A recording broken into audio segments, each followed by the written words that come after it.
Hello મિત્રો, share બજારની વાતોમાં મિત્રો, કાલે બજારમાં સારો એવો વધારો હતો, પરંતુ મિડ કેપની ઘણી કંપનીઓમાં ઘટાડો હતો.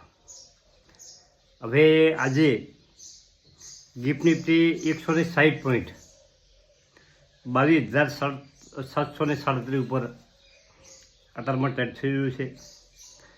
અમેરિકાનું બજારમાં કાલે પણ વધારો હતો અને ગ્લોબલ સંકેતો આજની તારીખમાં બજારમાં સારા છે. હવે આપણે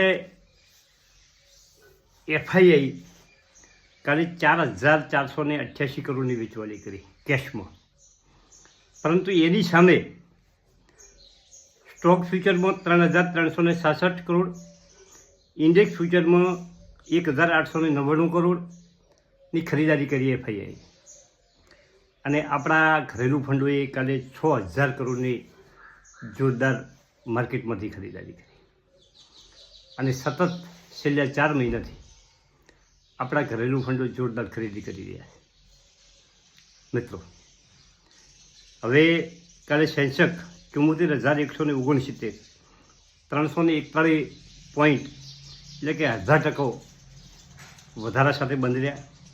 અને સેન્સેક્સના 19 શેર વધારા સાથે અને 11 શેર ઘટાડા સાથે બંધ રહ્યા. નિફ્ટી 22,508 111 પોઈન્ટ 0.5%, અને નિફ્ટીના 50 શેરો પૈકી 32 શેરો વધતા હતા અને 18 શેરોમાં ઘટાડો હતો. બેંક નિફ્ટી 48,354 293 પોઈન્ટ એટલે કે 0.61%નો વધારો, અને બેંક નિફ્ટીના 12 શેરોમાંથી 8 શેર વધતા હતા અને 4 શેરોમાં ઘટાડો. હવે જુઓ, મિડ કેપનો ઇન્ડેક્સ 317 પોઈન્ટ વધારો એટલે કે 0.7%, અને મિડ કેપના 100 શેરો પૈકી 69 શેરોમાં વધારો હતો અને 31 શેરોમાં ઘટાડો હતો. આ છે કાલની બજારની વાત.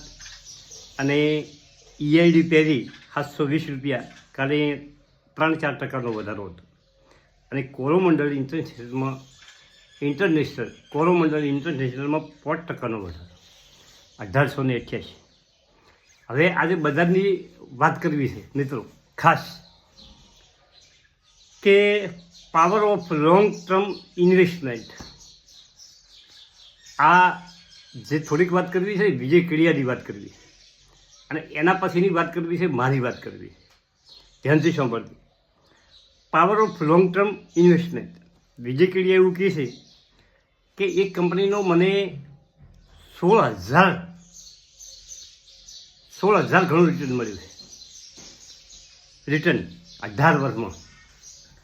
અને આ મારી ધીરજની કસોટી છે, પેશન.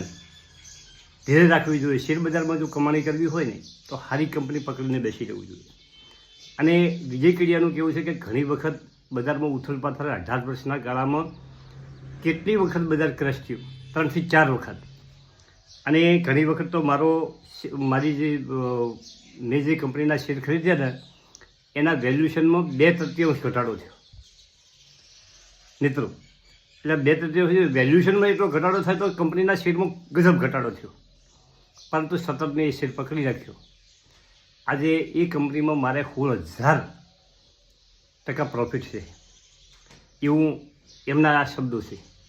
મિત્રો, 1 લાખનું રોકાણ 18 વર્ષ પહેલાં એમના આજે 80 કરોડ રૂપિયા થયા છે. આ એમના શબ્દો છે. હવે તમે બધા કહેતા છો કે કાકા શેર બજારમાં તો આવું કોઈક ભવિષ્ય થાય. હવે હું મારી વાત કરું.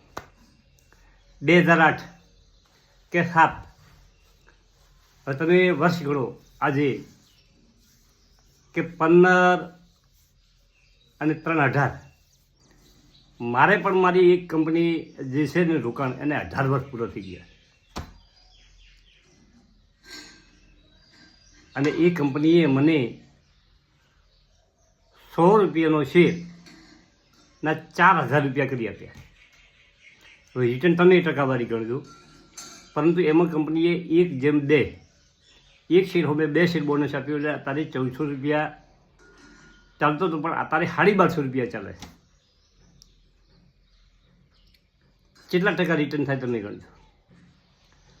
તમારા પાસે પેશન, ધીરજ હોય તો તમારી નાની મૂડી તમને સારા પૈસા કમાઈ આપે. અને મિત્રો જુઓ, શેર બજારમાં તમારી બધી મૂડી નોખવાની નથી. તમારે ખૂબ પૈસા નોખવાની શેર બજારમાં જરૂર નથી, પરંતુ ખૂબ સમય આપવાની જરૂર છે. કોઈ એમ કહે કે ભાઈ મારે તો 50 લાખ રૂપિયા શેર બજારમાં નોખી દેવાય અને એના સીધા 25 કરોડ કરી દેવાય, તો ટૂંકા ગાળામાં નહીં થાય. પરંતુ કોઈ કંપનીમાં તમે 1 લાખ રૂપિયા નોખી અને 15 વર્ષ 20 વર્ષ વિતાવશો અને કંપનીનું બિઝનેસ સારું હશે, કંપનીનું બિઝનેસ મોડલ સારું હશે, તો એ તમને પૈસા બનાવી. શેર બજારમાં કાયમ રચાપેચા રહેવાની કોઈ જરૂર નથી. મારા ઘણા મિત્રોની કોમેન્ટ આવે છે કે કાકા તમે તો શેર બજારમાં અમને તેમને પૂછડું ને ટેકલું. હું બધું સમજું છું કાકા મિત્રો, પરંતુ મારો કહેવાનો ઉદ્દેશ એટલો જ છે કે શેર બજારમાં લાંબા સમયે પૈસા બને છે. આ વાત તમને હું વારંવાર મારા એક જ ઉદ્દેશ પ્રમાણે કહેવા માગું છું. કઈ કંપની લેવી, ક્યારે લેવી, કેટલું તમારે એમાં હોલ્ડિંગ કરવું, કેટલા રૂપિયા રોકવા, એ બધું તમારા ઉપર આધાર છે. જોખમ તમારું છે, નફો તમારો છે, પૈસા તમારા છે. 18 વખત વિચાર કરી અને પછી જ કોઈ કંપની ખરીદજો.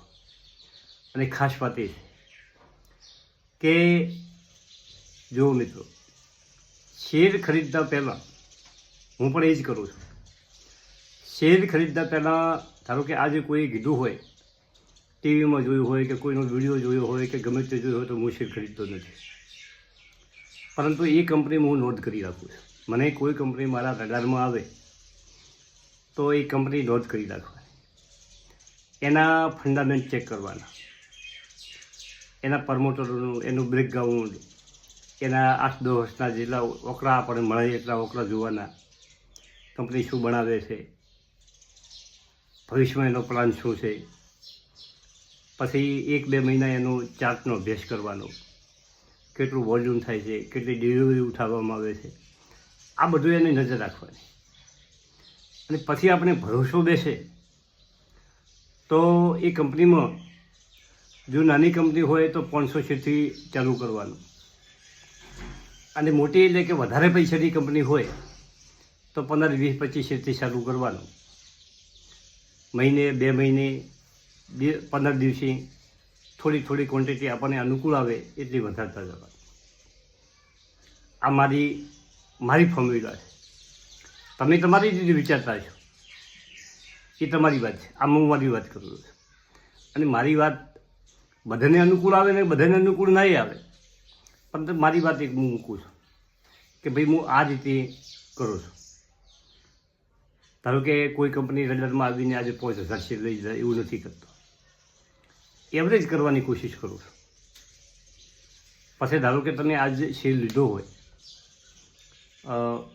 100 રૂપિયામાં, દાખલા તરીકે કોઈ શેર લીધો, કાલે આપણે એને 20માં લેવો હોય, 120 થાય અને 120માં લેવો પડે તો લેવાનો, એમાં ગભરાવાનું નહીં. પરંતુ આપણે 80માં કદાચ મળી જાય. અને શેર બજારનું બોટમ ક્યારે આવશે અને ક્યાંથી શેર બજાર પાછું ઉપર ચાલવા મળશે એ કોઈને ખ્યાલ હોતો નથી. પરંતુ જેને રોકાણ કરવું છે, જેને કોઈ કંપની ગમતી હોય અને એમ લાગે કે ભાઈ હવે મારે તો આ કંપનીમાં થોડુંક રોકાણ કરવું છે, તો એમની મનસુફીની વાત છે. ચલો મિત્રો, વિડીયો 9.5 મિનિટનો થઈ ગયો છે. બાકીની ચર્ચા કાલના વિડીયોમાં કરશું. Thank you.